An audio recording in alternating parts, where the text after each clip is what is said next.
നമസ്കാരം. ലോകം മുഴുവൻ 2026 ഫുട്ബോൾ മാമാങ്കത്തിന്റെ ആവേശലഹരിയിൽ ലയിക്കുമ്പോൾ ഏഷ്യൻ വൻ ശക്തിയെന്ന് അവകാശപ്പെടുന്ന ചൈനയുടെ അവസ്ഥ എന്താണ്?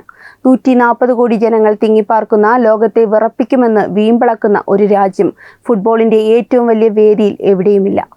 യോഗ്യതാ റൗണ്ടിൽ ജപ്പാനോട് എതിരില്ലാത്ത 7 ഗോളുകൾക്ക് തകർന്ന തരിപ്പണമായ ചൈനീസ് ടീമിന്റെ അവസ്ഥ വെറുമൊരു കായിക പരാജയമല്ല, ഒരു കമ്മ്യൂണിസ്റ്റ് ഭരണകൂടത്തിന്റെ പ്രത്യയശാസ്ത്രപരമായ തകർച്ചയുടെയും നേർചിത്രമാണ്. സഖാക്കൾ എത്രയൊക്കെ ന്യായീകരണ ക്യാപ്സൂളുകൾ ഇറക്കിയാലും ചൈനീസ് ഫുട്ബോളിന്റെ ഈ നാണംകെട്ട ചരിത്രം ഫുട്ബോൾ പ്രേമികൾക്ക് മറക്കാനാവില്ല. 2002 മുതൽ ഇന്ന് വരെ ചൈനീസ് ഫുട്ബോളിന്റെ ചരിത്രം പരിശോധിച്ചാൽ അവർക്ക് ലോകകപ്പുമായി ബന്ധമുള്ളത് വല്ലാത്തൊരു കൈപ്പേറിയ ഓർമ്മ മാത്രമാണ്. 2002 ആദ്യമായി ലോകകപ്പിന് യോഗ്യത നേടിയെങ്കിലും ആ ടൂർണമെന്റിൽ ഒരു ഗോൾ പോലും നേടാനോ ഒരു പോയിന്റ് പോലും സ്വന്തമാക്കാനോ അവർക്കായില്ല. അന്ന് ലോകകപ്പ് കണ്ടവർക്കറിയാം ചൈനയുടെ ആ നിസ്സഹായ അവസ്ഥ. അന്ന് തുടങ്ങിയതാണ് ഈ പതനം. കഴിഞ്ഞ 2 പതിറ്റാണ്ടുകളായി ചൈനീസ് ഭരണകൂടം ഫുട്ബോളിനെ ദേശീയ അഭിമാന പ്രശ്നമാക്കി മാറ്റാൻ ശ്രമിക്കുകയായിരുന്നു. 2015 ഷീ ജിൻപിങ് അവതരിപ്പിച്ച ചൈനീസ് ഫുട്ബോൾ പരിഷ്കരണ വികസന പദ്ധതി ഒരു നാഴികക്കല്ലായാണ് കെട്ടിയാഘോഷിക്കപ്പെട്ടത്. 2050 ഫുട്ബോളിന്റെ ചരിത്രത്തിൽ ലോകശക്തിയായി തീരുമെന്നായിരുന്നു അന്നത്തെ വലിയ പ്രഖ്യാപനം. എന്നാൽ ഫലം എന്തായി? 2015 ഫിഫ റാങ്കിങ്ങിൽ 81ാം സ്ഥാനത്തുണ്ടായിരുന്ന ചൈന കോടികളുടെ നിക്ഷേപത്തിന് ശേഷവും 91ലേക്ക് കൂപ്പുകുത്തിയിരിക്കുന്നു. കമ്മ്യൂണിസ്റ്റ് പാർട്ടിയുടെ കൽപ്പനകൾ കൊണ്ട് മാത്രം ഫുട്ബോൾ വളരില്ലെന്ന് ചരിത്രം വീണ്ടും ആവർത്തിച്ച് തെളിയിക്കുന്നു. ചൈനീസ് കമ്മ്യൂണിസ്റ്റ് പാർട്ടിയുടെ നിയന്ത്രണത്തിലുള്ള സംവിധാനങ്ങളിൽ സുതാര്യതയ്ക്ക് സ്ഥാനമില്ലെന്ന് നമുക്കെല്ലാം അറിയാം. ഫുട്ബോൾ അസോസിയേഷനിലെ അഴിമതി അതിൻ്റെ പരകോടിയിലെത്തിയിരിക്കുകയാണ്. 2023-24 കാലഘട്ടത്തിൽ മാത്രം ചൈനീസ് ഫുട്ബോൾ അസോസിയേഷന്റെ മുൻ പ്രസിഡന്റ് ചെൻ സുയുവാൻ ഉൾപ്പെടെയുള്ള ഉന്നത ഉദ്യോഗസ്ഥരെയാണ് അഴിമതി കേസുകളിൽ ജയിലിലടച്ചത്. ഒത്തുകളിയും ചൂതാട്ടവും നിയന്ത്രിക്കാൻ കമ്മ്യൂണിസ്റ്റ് പാർട്ടി നിയമിച്ച ഉദ്യോഗസ്ഥർ തന്നെ ഈ കള്ളക്കളികൾക്ക് നേതൃത്വം നൽകി എന്നതാണ് വലിയ വിരോധാഭാസം. മുൻ ദേശീയ പരിശീലകൻ ലീ ടി ഉൾപ്പെടെ 73 പ്രമുഖ താരങ്ങൾക്കും പരിശീലകർക്കും അച്ചടക്ക നടപടി നേരിടേണ്ടി വന്നു. ഏപ്രിൽ മാസത്തിൽ സൂപ്പർ ലീഗ് ആരംഭിക്കുമ്പോൾ അഴിമതി നടത്തിയ 9 ക്ലബ്ബുകൾക്ക് നെഗറ്റീവ് പോയിന്റുകളോടെയാണ് മത്സരം തുടങ്ങാൻ കഴിഞ്ഞത്. വിപണിയെയും കോച്ചുകളെയും കോടികൾ നൽകി വിലയ്ക്ക് വാങ്ങാമെന്ന അഹങ്കാരം ഫുട്ബോളിന്റെ സർഗാത്മികതയെ കൊന്നൊടുക്കി. ഇന്ന് കായികമല്ല, ഒരു ബിസിനസ് തട്ടിപ്പാണ്. ഫിഫയുടെ കണക്കുകൾ പ്രകാരം 2011 മുതൽ 2020 വരെ ചൈനീസ് ക്ലബ്ബുകൾ വിദേശ താരങ്ങളെ വാങ്ങാൻ ചെലവഴിച്ചത് ഏകദേശം 1.27 ബില്യൺ പൗണ്ടാണ്. ഇറ്റലിയുടെ വിഖ്യാത പരിശീലകൻ മാർസെല്ലോ ലിപ്പിയെ പ്രതിവർഷം 20 മില്യൺ പൗണ്ട് വാർഷിക ശമ്പളത്തിൽ ചൈന ദേശീയ കോച്ചാക്കി. എന്നിട്ടും എന്തുകൊണ്ട് ഫലമുണ്ടായില്ല? ഉത്തരം ലളിതമാണ്. ഫുട്ബോൾ എന്നത് പണം കൊടുത്ത് വാങ്ങാവുന്ന ഒരു സാധനമല്ല. Aston Villa, AC Milan, Inter Milan തുടങ്ങിയ ക്ലബ്ബുകൾ ചൈനീസ് നിക്ഷേപകർ കോടികൾക്ക് വാങ്ങി. എന്നാൽ കളിക്കളത്തിൽ മികച്ച 11 പേരെ വാർത്തെടുക്കാൻ അവർക്ക് കഴിഞ്ഞില്ല. ഇനി നിക്ഷേപക കമ്പനികളെല്ലാം തന്നെ വൻ കടക്കണിയിലാണ് എന്നതാണ് മറ്റൊരു സത്യം. എവർഗ്രാൻഡെ കമ്പനി പൊളിഞ്ഞത് ചൈനീസ് ഫുട്ബോളിന്റെ ശവപ്പെട്ടിയിലെ അവസാനത്തെ ആണിയായി മാറി. ജിംനാസ്റ്റിക്, ഡ്രൈവിംഗ് തുടങ്ങിയ വ്യക്തിഗത കായിക ഇനങ്ങളിൽ ചൈന സ്വർണ്ണ മെഡലുകൾ വാരിക്കൂട്ടുന്നത് കുട്ടികളെ ചെറുപ്പത്തിലെ കുടുംബങ്ങളിൽ നിന്ന് വേർപെടുത്തി കഠിനമായ അച്ചടക്കത്തിലൂടെ വളർത്തുന്നതിനാലാണ്. എന്നാൽ ഫുട്ബോൾ അങ്ങനെയല്ല. അത് സ്വാതന്ത്ര്യത്തിന്റെയും കൂട്ടായ്മയുടെയും തൽക്ഷണ തീരുമാനങ്ങളുടെയും കളിയാണ്. ദശാബ്ദങ്ങളോളം കുട്ടികൾക്കിടയിൽ കായികമായ സാഹസികത കുറച്ചു. കാരണം മാതാപിതാക്കൾക്ക് തങ്ങളുടെ ഏകസന്തതിക്ക് പരിക്കേൽക്കുമോ എന്ന ഭയം ഉണ്ടായിരുന്നു. അതായിരുന്നു കായിക മൈതാനങ്ങളിലേക്ക് അയക്കാൻ മടി. കൂടാതെ ചൈനയിലെ വിദ്യാഭ്യാസ സമ്പ്രദായം പാഠപുസ്തകങ്ങൾക്ക് അമിത പ്രാധാന്യം നൽകുന്നതുകൊണ്ട് മൈതാനങ്ങളിൽ സമയം ചെലവഴിക്കാൻ കുട്ടികൾക്ക് അവസരം ലഭിച്ചില്ല.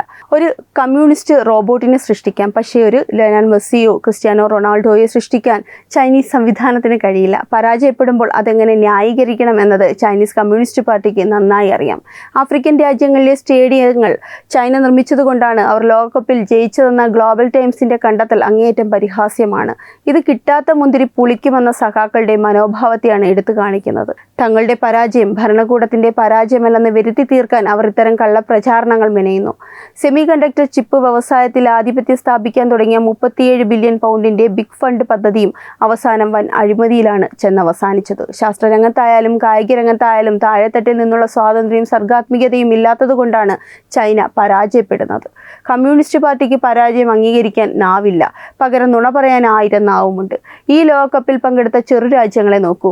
കുറക്കാവോയും കെപ്പ് വെർദെയും ഉസ്ബെക്കിസ്ഥാനും പോലുള്ള ചെറിയ രാജ്യങ്ങൾ പോലും തങ്ങളുടെ കഴിവിനാൽ യോഗ്യത നേടി. എന്നാൽ 140 കോടി ജനങ്ങളുള്ള ചൈന എവിടെ?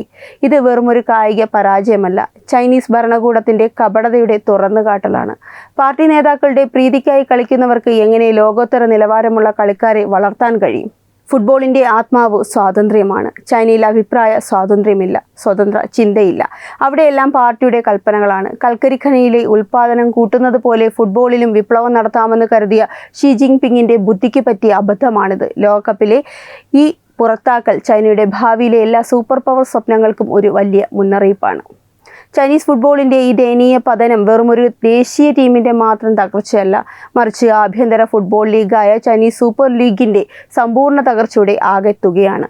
യൂറോപ്യൻ ലീഗുകളെ വെല്ലുവിളിക്കാൻ കോടികൾ ഒഴുക്കി വിദേശ താരങ്ങളെയും പരിശീലകരെയും എത്തിച്ച ചൈനീസ് ക്ലബ്ബുകൾ ഇന്ന് വെറും നോക്കുകുത്തികളാണ്. ഗുവാങ്ഷു, എവർഗ്രാൻഡെ ഉൾപ്പെടെയുള്ള വമ്പൻ ക്ലബ്ബുകൾക്ക് പിന്നിൽ പ്രവർത്തിച്ചിരിക്കുന്ന റിയൽ എസ്റ്റേറ്റ് ഭീമന്മാർ ചൈനീസ് സാമ്പത്തിക മാന്ദ്യത്തിൽപ്പെട്ട് തകർന്നതോടെ ഫുട്ബോൾ ലീഗും പാപ്പരായി. കളിക്കാർക്ക് മാസങ്ങളോളം ശമ്പളം നൽകാത്തതിനെ തുടർന്ന് ജിയാങ്ഷു, സുനിങ് പോലുള്ള ചാമ്പ്യൻ ക്ലബ്ബുകൾ പോലും പൂട്ടിപ്പോകേണ്ടി വന്നത് കമ്മ്യൂണിസ്റ്റ് ഭരണകൂടത്തിന്റെ വികലമായ സാമ്പത്തിക നയങ്ങളുടെ നേർചിത്രമാണ്. വിപണിയുടെ സ്വാഭാവികമായ വളർച്ചയെ തടസ്സപ്പെടുത്തി പാർട്ടിയുടെ രാഷ്ട്രീയ താൽപ്പര്യങ്ങൾക്കായി കോർപ്പറേറ്റുകളെ കൊണ്ട് നിർബന്ധിത നിക്ഷേപം നടത്തിച്ചതിൻ്റെ ദുരന്ത ഫലമാണിത്. അശാസ്ത്രീയമായ നികുതി പരിഷ്കാരങ്ങളും വിദേശ താരങ്ങളുടെ മേൽ ഏർപ്പെടുത്തിയ കടുത്ത നിയന്ത്രണങ്ങളും കാരണം ലീഗിന്റെ നിലവാരം പാടെ തകർന്നു. ഇന്ന് ചൈനീസ് ലീഗിൽ കളിക്കാൻ ലോകോത്തര താരങ്ങളാരും താൽപ്പര്യപ്പെടുന്നില്ല. തദ്ദേശീയരായ യുവ പ്രതിഭകളെ വാർത്തെടുക്കുന്നതിൽ പരാജയപ്പെട്ട ചൈനീസ് അക്കാദമികൾ വെറും തുകൽപന്തുരുട്ടൽ കേന്ദ്രമായി മാറി. ആഭ്യന്തര ലീഗുകളിലെ മത്സരബുദ്ധിയും ഗുണനിലവാരവും ഇല്ലാതായതോടെ അന്താരാഷ്ട്ര വേദികളിൽ ചൈനീസ് താരങ്ങൾ വെറും തുടക്കക്കാരെ പോലെയാണ് പതറുന്നത്. പണം കൊണ്ട് മാത്രം ഒരു കായിക സംസ്കാരം കെട്ടിപ്പടുക്കാൻ കഴിയില്ലെന്ന വലിയ പാഠമാണ് ചൈനീസ് സൂപ്പർ ലീഗിന്റെ ഈ അകാല ചരമം ലോകത്തിന് കാണിച്ചു തരുന്നത്. ചൈനയുടെ ഈ കായിക പരാജയത്തെ കൂടുതൽ പ്രസക്തമാക്കുന്നത് അയൽ രാജ്യങ്ങളായ ജപ്പാൻ, ദക്ഷിണ കൊറിയ തുടങ്ങിയ ജനാധിപത്യ രാജ്യങ്ങളുടെ ഫുട്ബോളിലെ വമ്പൻ കുതിപ്പ് കൂടിയാണ്. ജപ്പാൻ തങ്ങളുടെ താഴെത്തട്ടിലുള്ള ജെ ലീഗ് വഴി കൃത്യമായ ആസൂത്രണത്തോടെയാണ് ലോകോത്തര കളിക്കാരെ സൃഷ്ടിക്കുന്നത്. അവിടെ കുട്ടികൾക്ക് കളിക്കാനും ചിന്തിക്കാനുമുള്ള പൂർണ്ണ സ്വാതന്ത്ര്യമുണ്ട്. എന്നാൽ ചൈനയിലാകട്ടെ സ്പോർട്സ് എന്നത് ഭരണകൂടത്തിന്റെ കരുത്ത് കാണിക്കാനുള്ള ഒരു രാഷ്ട്രീയ ആയുധം മാത്രമാണ്. ഒളിമ്പിക്സിൽ വ്യക്തിഗത ഇനങ്ങളിൽ മെഡൽ നേടാൻ ചൈനയ്ക്ക് കഴിയുന്നത് അവിടെ കളിക്കാരുടെ സർഗാത്മികതയേക്കാൾ പാർട്ടിയുടെ കൽപ്പിത അച്ചടക്കം അടിച്ചേൽപ്പിക്കാൻ കഴിയുന്നത് കൊണ്ടാണ്.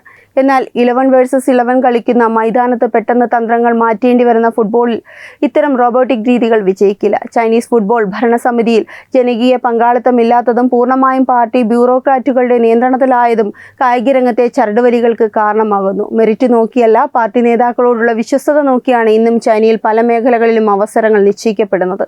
ഇത് കായിക താരങ്ങളുടെ ആത്മവിശ്വാസം തകർക്കലും കളിയോടുള്ള അഭിനിവേശം ഇല്ലാതാക്കുകയും ചെയ്യുന്നു. ഏഷ്യയിലെ മറ്റ് ചെറിയ രാജ്യങ്ങൾ പോലും ആധുനിക ഫുട്ബോൾ തന്ത്രങ്ങളുമായി മുന്നേറുമ്പോൾ ചൈനീസ് കമ്മ്യൂണിസ്റ്റ് പാർട്ടി തങ്ങളുടെ പഴയകാല പ്രൊപ്പഗണ്ടകളിൽ തന്നെ ജീവിക്കുകയാണ്. ലോകത്തിന് മുന്നിൽ സൂപ്പർ പവറാകാൻ കൊതിക്കുന്ന ഒരു രാജ്യത്തിന് സ്വന്തം ഭൂഖണ്ഡത്തിലെ ഒരു കായിക മത്സരത്തിൽ പോലും ആധിപത്യം പുലർത്താൻ കഴിയുന്നില്ല എന്നത് ഷീ ജിൻപിങ്ങിന്റെ ഭരണകൂടത്തിനേൽക്കുന്ന ഏറ്റവും വലിയ തിരിച്ചടിയാണ്. അടിച്ചമർത്തലുകളുടെ കോട്ടയ്ക്കുള്ളിൽ ഫുട്ബോളിന്റെ വസന്തം ഒരിക്കലും വിരിയില്ലെന്ന് ഈ തോൽവി അടിവരയിടുന്നു. കമ്മ്യൂണിസ്റ്റ് ഭരണകൂടത്തിന്റെ അമിതമായ ഇടപെടലുകൾ എങ്ങനെയൊരു കായിക രംഗത്തെ തകർക്കുമെന്നതിന്റെ ഉത്തമ ഉദാഹരണമാണ് ചൈനീസ് ഫുട്ബോൾ. സ്വേച്ഛാധിപത്യത്തിന്റെ ചട്ടക്കൂടുകൾക്കുള്ളിൽ നിന്ന് പ്രതിഭകളെ കൃത്യമായി നിർമ്മിച്ചെടുക്കാൻ കഴിയില്ല. പണവും അധികാരവും ഉപയോഗിച്ച് ലോകത്തെ വെല്ലുവിളിക്കാൻ ശ്രമിക്കുന്ന ചൈനീസ് മോഹങ്ങൾക്ക് കാൽപന്ത് ലോകം നൽകിയ തിരിച്ചടി ശക്തമാണ്. സ്വാതന്ത്ര്യമില്ലാത്ത ഒരിടത്ത് വിജയം മരീചികയായി തുടരും. 140 കോടി ജനങ്ങൾ സ്വപ്നം കാണുന്ന ഫുട്ബോൾ വിജയം ചൈനീസ് കമ്മ്യൂണിസ്റ്റ് പാർട്ടി അധികാരത്തിൽ തുടരുന്നിടത്തോളം കാലം അസാധ്യമായി തന്നെ തുടരും. ഇനി എന്ത് ന്യായീകരണങ്ങൾ നിരത്തിയാലും ലോകം കണ്ടു കഴിഞ്ഞു ചൈനയുടെ കമ്മ്യൂണിസ്റ്റ് ഫുട്ബോൾ മോഡൽ പാളീസായിരിക്കുന്നു എന്നുള്ളത്. ഇത് കേവലം കളിയുടെ മാത്രം തോൽവിയല്ല, ഒരു ഭരണകൂടത്തിൻ്റെ നയങ്ങളുടെ തോൽവി കൂടിയാണ്. ഈ കാര്യങ്ങൾ ചർച്ച ചെയ്യുമ്പോൾ ചങ്കിൽ ചൈനയുമായി നടക്കുന്നവർ കായിക രംഗത്ത് ഭാരതത്തിൻ്റെ പ്രകടനം എന്താണെന്ന് ചോദിക്കുവാൻ സാധ്യതയുണ്ട്. അവരോട് ഒരു ഉത്തരമേ പറയാനുള്ളൂ. ചൈനയിലെ പോലെ ഏകാധിപത്യ വ്യവസ്ഥ നമ്മുടെ നാട്ടിൽ നിലവിലുണ്ടായിരുന്നെങ്കിൽ കാരണഭൂതനും കാന്തപുരവും ഒക്കെ 100 മീറ്ററിലും മാരത്തോണിലും മെഡലുകൾ വാരിക്കൂട്ടുക മാത്രമല്ല, ഫുട്ബോൾ വേൾഡ് കപ്പ് ചുരുങ്ങിയത് 4 എണ്ണം നമ്മുടെ നാട്ടിൽ എത്തിച്ചേനെ. ഈ വാർത്തയെക്കുറിച്ചുള്ള നിങ്ങളുടെ അഭിപ്രായങ്ങൾ പ്രതീക്ഷിക്കുന്നു. വാർത്തകൾ വേഗത്തിൽ അറിയാനായി ചാനൽ സബ്സ്ക്രൈബ് ചെയ്യൂ. വെബ് ഡെസ്ക് തത്തുമൈ ന്യൂസ്.